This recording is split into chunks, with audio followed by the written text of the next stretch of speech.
Mapagpalang umaga po sa ating lahat. Welcome na ulit sa ating pag-aaral sa umagang ito. Purihin ang Panginoon sa kanyang pagkakataon na pinagkalooban niya na ulit tayo ng panahon upang pag-aralan ang kanyang mga salita. It's May 9, entitled A Safeguard Against the Enemy. So Psalms chapter 37, verse 31, the law of his God is in his heart.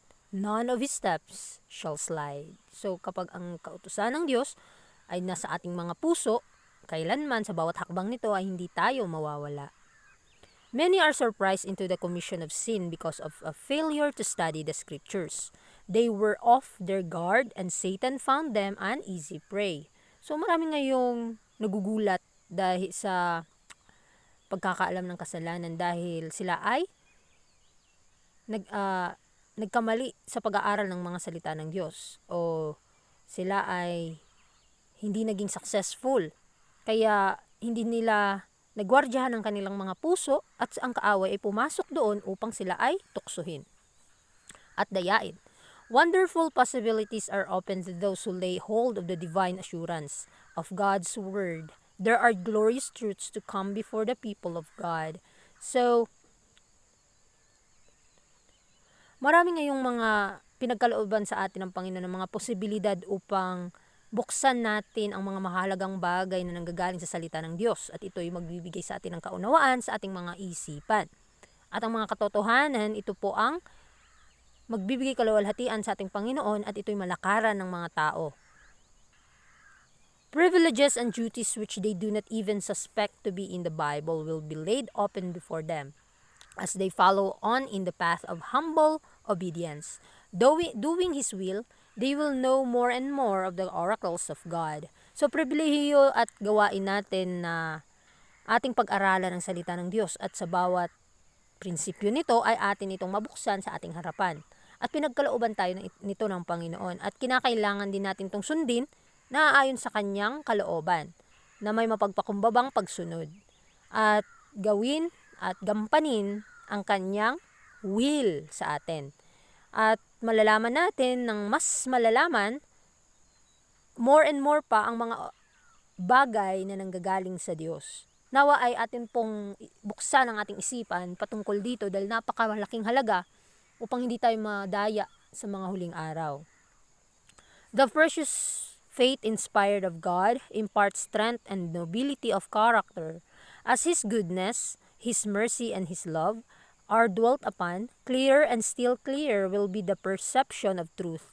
Higher, holier the desire for purity of heart and clearness of thought. So, ang mga magaganda, itong mapagpalang pananampalataya na nagbibigay inspirasyon sa Diyos, ito ay maigiging o may pagkakaloob sa atin na may kalakasan at kagandahan ng ating pagkatao. Ang kanyang kabutihan, ang kanyang awa, ang kanyang pag-ibig ay maihahayag sa atin, maipagkakaloob sa atin. Mas klaro at mas magiging klaro pa ang ating pagkakaalam ng katotohanan at magiging mataas at banal ang ating pagkaunawa at pagnanais sa kabanalan ng ating mga puso. At magiging klaro din, magiging malinaw ang ating pag-iisip. So, kinakailangan lamang na makipag-undergo tayo sa gusto ng Panginoon para sa atin para hindi tayo mawala sa landas na ating tinatahak kung ito po ba ay sa Diyos o sa atin lamang mga sarili. The soul dwelling in the pure atmosphere of holy thought is transformed by intercourse with God through the study of His Word. Truth is so large, so far-reaching, so deep, so broad that self is lost sight of. So, ang kaluluwa kapag tayo ay napabanal ng banal na kalikasan or ng mga salita ng Diyos, magkakaroon tayo ng banal na pag-iisip. Ito po ay magbabago tungo sa pag-iisip ng Diyos at sa pag-aaral ng kanyang mga salita. Ang katotohanan, mas ito'y lalago, mas ito'y lalaki at mapupuno ang ating mga puso sa pinakamalalim, pinakamataas, pinakamalawak at ang ating mga sarili ay mawawala at mamamatay ito sa ating mga buhay. So, kinakailangan mapanatili nating si Kristo ang maghari sa ating mga puso upang ito'y lagi nating mahimong conversation, ito'y lagi nating iisipin at maging isa tayong epektibong misyonaryo. At Yun na nga ay pinagkakaloob talaga ng Panginoon itong lahat para ma-realize natin kung gaano natin kinakailangan ng kanyang katotohanan. The heart is softened and subdued into humility, kindness, and love, and the natural powers are enlarged because of holy obedience. From the study of the words of life, students may come forth with minds expanded, elevated, ennobled. So ito yung purpose ng Panginoon. Kapag ang ating mga puso ay napalambot at napabanal sa kanyang kagandahan, sa kanyang kabaitan, sa kanyang pag-ibig, sa kanyang katapatan, ito ang natural na kapangyarihan na maipagkakaloob sa atin sa pamamagitan ng banal na pagsunod. At sa pamamagitan din ng pag-aaral ng salita ng Diyos, ang mga kabataan ay malalawak ang kanilang isipan. Mas kanilang mauunawaan ano ang kalooban ng ating Panginoon. Mas ito'y magiging matatag at malalaman nila sa mga huling araw kung ano ang dapat nilang gawin para makapaghanda sa darating na paghuhukom, sa darating na kawakasan. So ito lamang po ang ating purpose dito sa mundo. Kinakailangan na magnais tayo ng pinakataas sa langit upang magampanan natin ang kanyang tungkulin para sa atin. Youthful minds fail to reach their noblest development when they neglect the highest source of wisdom, the Word of God. So marami ngayong nakakaligtaan nila ang pag-aaral ng salita ng Diyos, kaya ang kanilang mga kaisipan ay hindi nakakaunawa sa mga bagay na espiritual. At ito yung pinispecific dito yung mga kabataan natin sa mga panahon ngayon. Hindi nila maabot ang kaalaman ng Diyos dahil kanilang kinakalimutan, sinasayang ang panahon para pag-aralan ng salita ng Diyos. Kaya kung gusto nating magkaroon ng karunungan at kaalaman na nanggagaling sa Panginoon, pag-aralan po natin na may kasipagan ang kanyang mga salita, dahil ito lamang magbibigay sa atin ng karunungan at makaunawa tayo sa mga bagay na makalangit. So kung palagi natin itong binabasa at pinag-aaralan, marirealize natin sa ating mga sarili na hindi pa pala tayo handa, at magiging handa po tayo kung ating pag-aralan ng kanyang mga salita.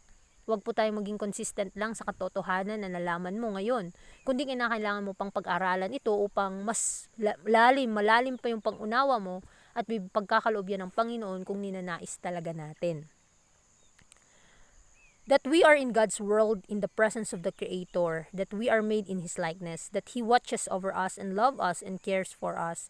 These are wonderful themes for thought and lead the mind into broad, exalted fields of meditation. So kapag atin itong nang pinag-aralan at atin itong minumuni-muni sa ating buhay, sa ating sarili, na hindi pa pala ako handa, kinakailangan ko pang maging malinis sa harap ng Diyos at kinakailangan ko pang makipag-undergo sa process of salvation, ang salita ng Diyos ay ito po'y nagbibigay sa atin ng presensya upang kausapin ng Panginoon. Ano pa ba ang dapat nating baguhin sa ating mga sarili, sa ating mga buhay? At by beholding His character, mga kapatid, magiging kagaya din po tayo sa Kanya. At ito'y pangako niya sa atin kung palagian nating pag-aralan ang Kanyang mga salita. So gamitin lamang po natin ang mga pagpapala, mga bagay na pinagkaloob sa atin para mas atin pang malaman ang katotohanan, ano ang gusto niya para sa atin. Siya ay nakatingin sa atin, minamahal niya tayo at tayo inaalagaan, pinagkakalooban ng lahat ng ating pangangailangan. Ano pa bang kulang? So, ating atensyon, ang ating puso, ating ipagkaloob na sa Panginoon, dahil kailanman hindi niya tayo pababayaan. At anuman ang purpose natin dito sa mundo, malalaman po natin yan kung ang Panginoon ang siyang maghahari sa ating mga puso at siyang gagabay sa ating isipan kung ano ang kanyang kalooban. At ang ating pag-iisip ay mapupuno ng mga bagay na makalangit at atin itong mamuni-muni araw at gabi upang ito'y magdadala sa atin tungo sa kaligtasan, tungo sa pakikipag-ugnayan sa ating Diyos. Sa pamamagitan ni Kristo, lalawak ang ating pangunawa at ang mga bagay na hindi natin maintindihan, mas atin pang lubos na maunawaan kung atin pang pag-aralan ang kanyang mga salita. He who opens mind and heart to the contemplation of such themes as this will never be satisfied with trivial, sensational subjects. So, ating mabubuksan ang ating isipan, ang ating mga puso sa mga bagay na ito kung atin itong pag-aralan bawat tema ng katotohanan, ng kaligtasan. At tayo ay hindi masasatisfy dito dahil mas magugutom at mauuhaw pa tayo sa katotohanan kung the more natin itong iniinom at kinakain the more tayong mas kilalanin siya na nagligtas sa atin. Unawain natin ang mga bagay na napakasimple na ipinahayag niya sa simpleng wika. The Bible has the highest claim to our reverent attention. We should not be satisfied with a superficial knowledge, but should seek to learn the full meaning of the words of truth, to drink deep of the spirit of the holy oracle. So ang Biblia, ito yung napaka-taas na kinakailangang tanggapin ng bawat tao at bigyan ng atensyon ang bawat punto nito. At kinakailangan na hindi tayo masatisfy sa mga kaalaman lamang nating superficial, mga kaalaman na nanggagaling lang sa tao. But we need to seek to learn ang pinakabuong meaning ng salita ng Diyos upang atin pang mas inumin, mas maintindihan ang pinakamalalim ng mga kahulugan, katotohanan na nanggagaling sa langit. So sa ating pag-aaral sa umagang ito, tunay nga na ang Biblia ay di dapat nating kaligtaan na pag-aralan upang makaunawa tayo sa mga bagay na pinagkaloob sa atin ng Panginoon. Maraming mga misteryong bagay na gustong ipagkaloob sa atin ng Panginoon. Ngunit kapag hindi natin maintindihan ang napakasimpleng bagay na kanyang pinagkaloob, paano natin maintindihan yung mga misteryong ito? Kaya kinakailangan na unawain natin, saliksikin natin ang ating mga puso at ma-realize natin sa ating buhay kung gaano natin kinakailangan na pag-aralan ang mga bagay na ito upang makamit natin ang tagumpay at ito po'y magiging sandata natin, gabay mula sa kadiliman tungo sa kaliwanagan at makakaunawa tayo sa mga bagay upang ito'y ating magiging depensa sa panahon na tayo tinutukso ng kaaway. Muli, maraming salamat sa inyong pakikinig at magandang umaga sa ating lahat.